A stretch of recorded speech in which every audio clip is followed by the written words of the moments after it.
എല്ലാവർക്കും ചെക്സിലേക്ക് സ്വാഗതം. നേരത്തെ വീഡിയോയുടെ ബാക്കിയായിട്ട് കാണിക്കുന്നതാണ്.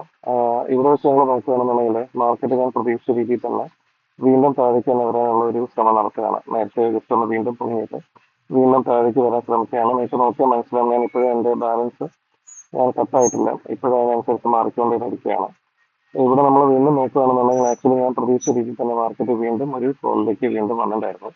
ഫോള് വന്ന് ഏകദേശം ആ ഒരു രീതി ഞാൻ മെയിൻറ്റെയിൻ ചെയ്തു. ഇവിടെ നമ്മൾ മെയിൻറ്റെയിൻ ചെയ്യുന്നതാണ് ഏറ്റവും ഇമ്പോർട്ടൻ്റ് ആയിട്ടുള്ള കാര്യം. കാരണം അങ്ങനെ മെയിൻറ്റെയിൻ ചെയ്ത് വന്നപ്പോഴേക്കും നിങ്ങൾക്ക് കാണാം മാർക്കറ്റ് നല്ല രീതിയിലൊരു ഫോള് വന്ന് എനിക്ക് ഏകദേശം 60-70 ഒരു റേഞ്ചിലേക്ക് എനിക്ക് എത്തി. പക്ഷേ 3000 സ്റ്റാർട്ട് ചെയ്തതാണ്.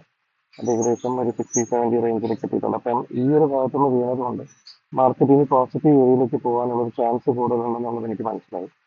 ഈ ഒരു പൊസിഷൻ ഞാൻ മെയിൻറ്റെയിൻ ചെയ്ത് ഇവിടെ നല്ല മൂവ്മെന്റ് ഞാൻ ഇന്ന് ട്രാക്ക് ചെയ്യാൻ പോവുകയാണ്. അപ്പോൾ അവിടുത്തെ മൂവ്മെന്റ് ട്രാക്ക് ചെയ്യുമ്പോൾ ആ ഒരു ഡിസിപ്ലിൻ നമ്മൾ മെയിൻറ്റെയിൻ ചെയ്ത് ആ ഒരു ഇത് ഞാൻ ട്രാക്ക് ചെയ്തതിൻ്റെ ഒറ്റ കാരണം കൊണ്ട് നമുക്ക് മനസ്സിലാവും ഈ ഒരു പൊസിഷനിൽ തന്നെ ഏകദേശം നമുക്ക് ഈ ഒരു പ്രോഫിറ്റ് ബുക്ക് ചെയ്ത് ഞാൻ നമുക്ക് സ്റ്റോപ്പ് ചെയ്തിട്ടുണ്ടായിരുന്നു. എനിക്ക് ഇത്രയും നല്ല 3000 നിന്നാണ് സ്റ്റോപ്പ് ചെയ്തിട്ട് ഈ ഒരു ലെവലിൽ മാർക്കറ്റ് ബുക്ക് ചെയ്യാൻ പറ്റിയത്. 166 എന്നുള്ളത് അത്രയും ചെറിയൊരു പൊസിഷൻ ആണെന്നുണ്ടെങ്കിലും ആക്ച്വലി ശരിക്കും പറഞ്ഞാൽ പിന്നെ പോസിറ്റീവ് ആയിട്ടുള്ള ഒരു ഗ്രീൻ ആയിട്ടുള്ള ഒരു നമ്പറിൽ നിന്നുള്ളതാണ് എൻ്റെ ഇമ്പോർട്ടൻ്റ് ആയിട്ടുള്ള കാര്യം.